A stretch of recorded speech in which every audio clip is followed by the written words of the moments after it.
Saudara, sebanyak 1.000 paket bantuan sembako didistribusikan untuk korban terdampak banjir di Aceh Utara. Bantuan ini berasal dari Muslim di Jerman dan disalurkan melalui Global Ehsan Relief Indonesia. Bantuan tahap kedua ini disalurkan di Aceh Utara setelah sebelumnya menyalurkan bantuan darurat ketika awal banjir melanda.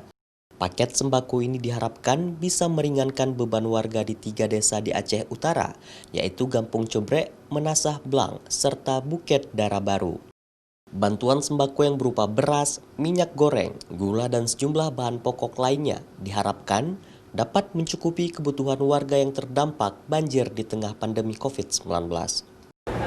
Paket yang terdiri dari 10 kg beras, 2 kg gula, 2 liter minyak, ada 600 gram noodle, kemudian ada garam, juga ada sarden 850 gram. Terima kasih untuk seluruh donasi dan bantuan yang ada selama ini. Kami terus berharap donasi terus datang ke Global Ehsan Relief Indonesia untuk bisa membantu masyarakat semakin banyak lagi.